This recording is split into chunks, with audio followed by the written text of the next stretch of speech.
So I want to tell you about one meditation that I've had, and then I want to ask you a question. When I meditate, not all the time, I meditate every day. I get up early, 4:30, I work out, then I meditate, because I feel like my brain is more open after I work out. And then I listen to you for about a half an hour, and then I start my day. I have 5 kids between me and my significant other, so I'm busy. But so that time is precious, just like you said earlier, time is precious. And so meditation is very important to me. And you talked about daydreaming earlier, and this is what those meditations are. And so I was extremely tired. It's about 8:30. This is a week and a half ago. And I have a meditation space in my house. I have a little corner that stays with the pillows and everything that's ready at any time. That's pre-paving right there, and expectation. Yes. And it's on the way to my bedroom. It's just in this little corridor. So I walked by it, and I saw the lights flicker. And I was exhausted. I ran my kids around. There was all kinds of activities. And I said, oh, Esther says that Jerry visits her when the lights flicker. And so I know that, that was somebody. And so my mom passed away 12 years ago. She croaked, as you would say. And I truly believe that, because she is everywhere. So anyway, I said, okay, Mom, I'm really tired, but I will do this. And Abraham, I will do this because you said that's what it is. And that had never happened before. There had been other messages, but never lights flicker like you specifically had said. And so I laid down on my meditation mat, and I have like several pillows, and I usually don't lay back on all of them, but I was so exhausted. I just said, all right, I'm going to do 10 minutes with water, just a water. I just put on I just looked up a random 10-minute water meditation. I put on the water meditation, and I laid back, and instantly I was under the influence, is what you call it and what I now call it. And when I went under... Now, before you go further, we just want to emphasize what you just said. So that meditation place is already there, and it has the expectation of it. You were in a state of being really ready to just let go of your responsibilities of the day. In your words, you were sort of exhausted or tired of trying. And so without even realizing it, you had set yourself up for the perfect opportunity for a rendezvous, so much so that you timed a rendezvous with those blinking lights, which was inspiration to go further. So we're just wanting to emphasize the getting ready to be ready to be ready to be ready, and the value of pre-paving. In other words, you were setting yourself up for this rendezvous, and so? Yes, and so I laid back and I fell under. And when it happens, when I fall the way that I did that time, I can see myself. I'm walking along this path. It's fall. I'm just on this path with beautiful trees everywhere, and I'm walking along this path, and I come upon this large tree. All right, so let us just say to everyone else, she's utterly in the receptive mode. In the receptive mode.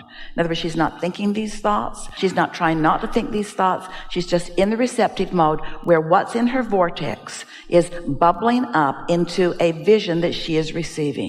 Yes. That's exactly what it feels like. I'm not thinking whatsoever. There's no connection. Well, there's a difference between thinking a thought and receiving a thought. Yes. It's really a good thing to acknowledge whether you're thinking or whether you're receiving. And it's nice to deliberately think good feeling thoughts. But, oh, wow, when you're in the place where you're receiving. Yes. Yeah. It's awesome. So I'm on this path, and I come upon this tree, a tree so big I can't get my arms around it, right? And it's solid gold. So I come upon this tree, and I'm standing there, and I'm looking at it, and I say, there's a little branch that had broken off, and it was still golden, and I said, what's the mess? What am I supposed to do? And I'm standing there, and I go up, and I kind of grab the branch, and right away I hear a voice that says no. And so I step back, and I'm looking at the tree, and I said, well, am I supposed to? In my brain, I'm not talking to myself, but in my... Our explanation of that is that you're in the receiving mode, but you're doing what Esther's trying to do. You're trying to get too practical too soon. Right. So you're trying to turn this into some sort of a message. Right. Do I do this? Do I do this? But you're still under the influence enough that you know that you can feel that that's not the path of least resistance. That's not what this is about. Don't break it off. Don't do anything with it. Just be there. Right. So I stand back and I say, okay, well, am I supposed to put my arms around it? No, says the voice. So I step back, and my mother's voice came on, and she said, remember when you were little, you were the tree. And so in first grade, we did a play on the giving tree, Shel Silverstein, and I was the tree. And and I said, yeah, I know, Mom, I was the tree. And she said, no, you were the tree. And then I said, yeah, I know, I was the tree. And then she said, you're the tree. What does a tree do? Well, a tree bees. A tree doesn't strive or try to excel. A tree doesn't even have to run around to find nourishment. It just expects it to come. A tree just stands there and lets the well-being and the resources of the universe flow to it. Yes. And it was like, basically, you are enough. Like, you already have all, it's not strive here, go try, do this, accomplish. It was just like, you already have it. Well, you're the tree. It's now you're putting your words on it. Right. I didn't, well, that's Your mother didn't tell you that. No. So she didn't say that. She didn't say that. You're the tree. Now, what does a tree do? A tree bees. Does a tree self-judge? No. Does a tree run around trying to get attention? No. Does a tree receive the resources from the universe right where it stands? Does a tree thrive where it bees? In other words, that tree that your mother was explaining to you represents the state of allowing, the state of being, not the state of trying, not the state of proving, not the state of running after things. Step one, you scramble around a little bit. You're not the tree in step one.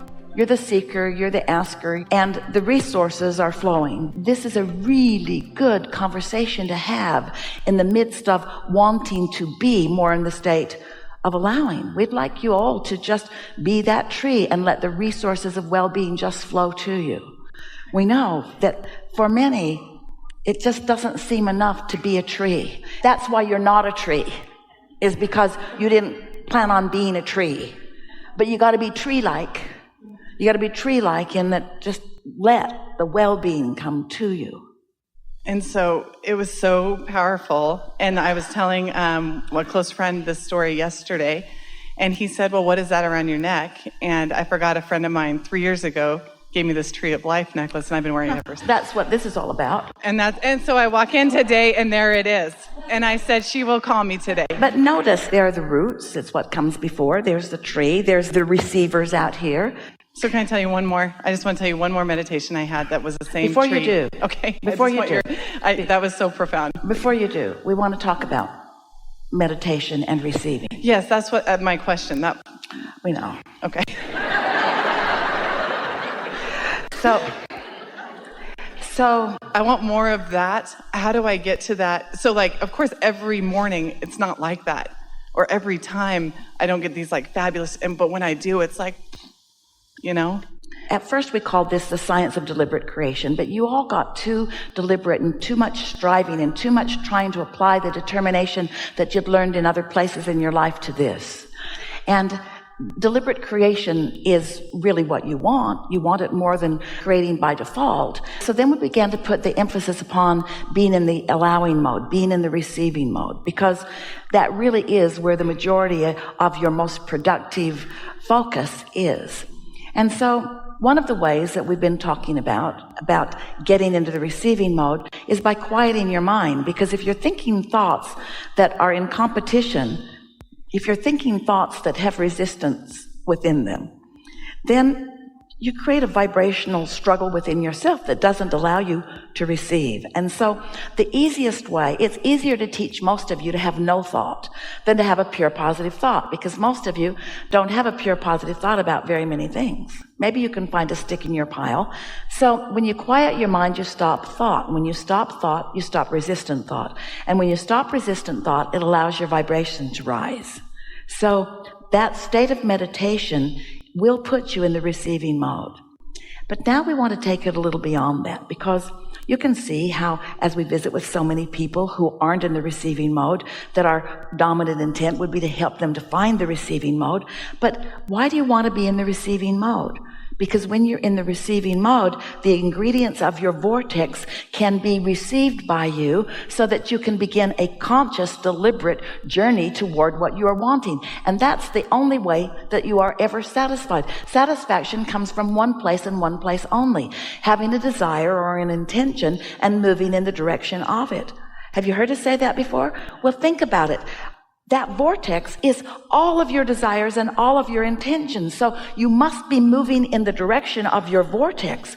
Well, your inner being is there, being everything that you've put there, offering a pure vibration about everything that is there. The law of attraction has caused the gestation of it, and now there is this powerful attraction. And are you a cooperative component? Are you in a state of being that is allowing yourself to be drawn to that? Because for a while we said, and if you read the Vortex books, get into the vortex, but you've got to be in the vicinity of the vortex to get into the vortex. And then more recently, rather than saying get into the vortex, what we are asking you to do is somehow, some way, try to find vibrationally equivalency with what your vortex is, which means don't think a negative thought. We're not even saying to you, think a positive thought. We're just asking you to do whatever you can do to be non-resistant.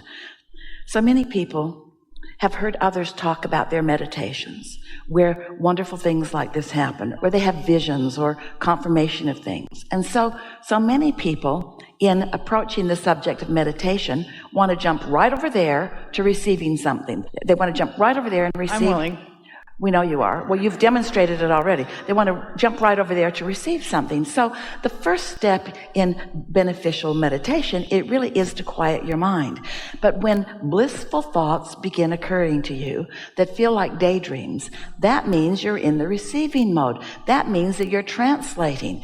And so just go with it. For a while, that was happening to Esther. She didn't have any instruction except to quiet her mind, and when her mind wandered, to release the thought. And so when she began being in the receiving mode and thoughts began occurring to her, she would breathe them away because she thought that that was something wrong that she was doing in meditation. But it isn't a wrong thing. It's just don't try to think the thoughts. And that's what happens to people in meditation. They quiet their mind and then they want to direct the thoughts in meditation. You've already directed the thoughts. You've already filled your vortex full of the components of your thoughts. Now, in meditation, quiet your mind. But when the thought begins to come and it feels wonderful to you, just watch it like a movie. Now, did you notice that when you started to get involved in your movie, no one was telling you no. There was no one, because non-physical does not shout no at you. But it felt like no, because you could feel that that was not the purpose of this. That was not the reason for this. And we know you deliberate, wanting to prove yourself worthy beings.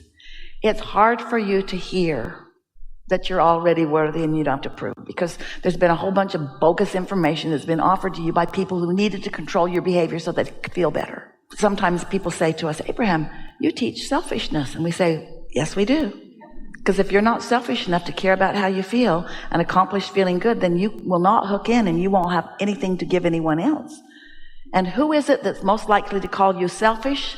Someone who wanted you to do what they wanted rather than what you wanted. You're speaking to who I brought today. You're speaking to who I brought today. Isn't that pretty screwy? Yeah, in a separate, not he and I's in a separate relationship, but you're speaking. Isn't that pretty screwy? Do not please yourself, please me. And if you please yourself, you are therefore selfish. And so? I love you. I don't need any more. You're amazing. Really good. Yeah.